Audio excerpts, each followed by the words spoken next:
Alright, what's up everybody? So a little break from the norm. We are going to be installing the SuperATV 3-inch lift kit today on my 2018 Polaris RZR 1000 Turbo XP4. The purposes for doing this is to gain just a little bit of ground clearance, which it says I will gain a little bit, and I'm sure I will.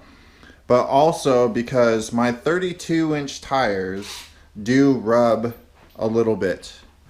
Hopefully you guys can see that. They rub right there at not quite full steer. So I got my little helper here and we got the tools lined up. I'll put a list of the tools you need right here. But we're going to jump into this. First thing we're going to do is pull off the front tires and pull the front shocks off. Alright everybody, so we got the front tires off, as you can see, and I know it's dark in here, sorry. It's gloomy today, which is why I'm doing this. Basically, you're going to take your 15 millimeters for top and bottom, and you're going to pull both side shocks out, and then we're going to install the bracket, and I'll show you how to do that. Basically, you just, the bolts up here, I know it's, you guys can't see it, but bolt down here, bolt up there, and with it jacked up like this, it should just be sitting in there pretty free. So yeah, we'll pull that out and then I'll show you how to install the brackets. Alright, so now we got some light in here, but this is the driver's side. So when you're installing your brackets, I already did the passenger side because it was pretty straightforward. But before you install your bracket, sorry, you have to take this wire off right here, this wiring harness. You just pop this out of here, right there, and then your bracket is going to plug in just like that in between the stock mounting for the upper shock, making sure that this plate right here, as you can see, it's offset. You want it offset towards the firewall on both sides because there's a little brace that goes in between the two of these, and you don't want to tighten any of this stuff up until you've got it fully installed. So I'm going to go ahead and pop that off, put this in. Make sure you use the stock upper shock bolt for this mount, and then you'll use one of their bolts that they supply in the kit to mount your shock to the top, and then the stock bolt for the bottom. I'll show you that, guys, in a second, but I just wanted to make sure you know the orientation. Alright everybody, now we're going to install this brace bar. You put it in from the passenger side. I'm on the driver's side right now, but you want this little bend in it. As you can see, it's kind of shaped like a boomerang. Sort of. It's got this bend right here. You want that aimed towards the firewall. That way it goes around your fan that's in there. So like I said, you have to install this. You push it through from the passenger side, and then you get the little hardware it comes with and bolt it all up. Do not tighten yet. Alright, so I'm going to get this in there, get all the bolts put in, and then I'll show you the next step. Alright everybody, so I got the brace installed in there. I've got the 4 bolts started on each side. So now basically you're going to take your 13 millimeter, tighten those down, but you want to do the top bolts first. So I'm going to hit both top bolts for the brackets, and then I'll do all 4 of those, and then we'll reinstall the shocks. That should be pretty straightforward, and I'll show you when I'm done. Alright everybody, that's the driver's side done. I'm going to go ahead and do the passenger side. But you use their supplied hardware for this upper shock bolt, and then your stock one for the bottom shock bolt. Basically what the bracket does is just moves the shock outwards.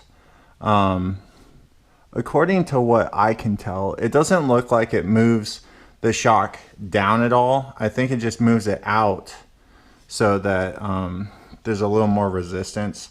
I'm not sure how it works, but from what I've seen and everything, it does work. I will be doing a review on this lift kit as well, but I've done a lot of stuff to this RZR. I'm gonna have to shoot a couple more videos and just kind of go over what I've done so far and how I like it and how I dislike it. Sorry, I bumped into something.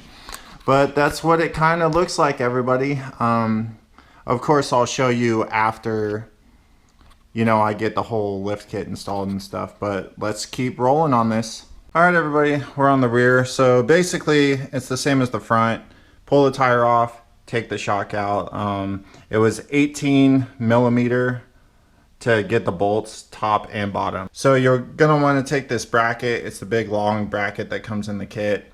And you wanna have this notched flange. As you can see, the top is kind of boxed and the bottom is kind of a notched flange. You want that towards the bottom. And basically you're going to put your stock hardware through this bolt, through the upper shock mount right here. Hopefully you guys can see that. I know there's not a light, not a lot of light. I'm real sorry about that. But you're gonna wanna take two of your U-bolts. One's gonna go around here and the other one's gonna go around up here. And then you take the nuts that are supplied in the kit, of course. But you're just gonna kind of swoop those around here. I'll kind of just do this one roughly. Hopefully we don't drop nothing. But you just kind of swoop it around here like this. Of course, get all your hoses and wires and stuff out of the way. Just kind of put it around there roughly, and then you do the same on the top, and then you put the bracket in here, put the stock upper shock bolt through it, and then adjust those accordingly. And I'm going to do that now. Alrighty, everybody, so that's how the bracket goes in, and then your shock's going to bolt to right there. And there's the two U-bolts. You can go ahead, once you get all this stuff in and together, you can go ahead and tighten it up. I've tightened it up already, as you can see. I'm gonna blaze through the other side. There is one thing I need to show you, but what I want to tell you right now is when you pull this out, the reservoir will be sitting towards the outside, kind of like how I have the light right now. So what you're going to have to do when you do this kit is you're going to have to turn the shock 180 degrees. So the reservoir will be facing towards the inside, towards the frame right here, instead of towards the outside. It'll make it a little inconvenient to turn your little knobby thing here for the soften harden option. And these are the Evan Walker shocks, by the way.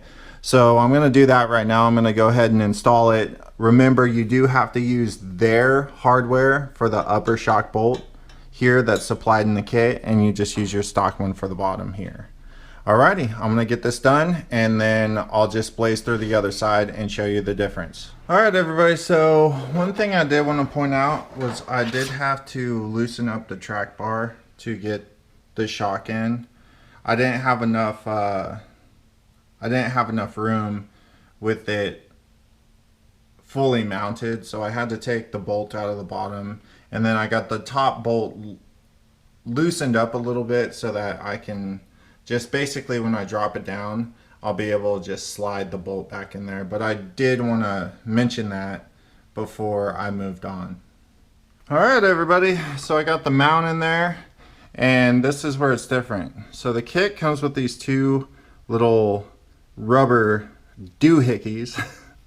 I'm not exactly sure what they're called, but basically, because this U right here is going to be right directly behind your air intake tube that goes into your air filter, and it's literally resting right up against it. You have to thread these on to the end of these bolts right here, and that will keep the bolt from puncturing your air intake tube. So that's basically the difference. So I'm going to put these on, get the shock in here, get this thing drop down back down on the ground, and show you guys what it looks like. Alrighty, so we got the 3-inch lift all on. Do a little walk around here.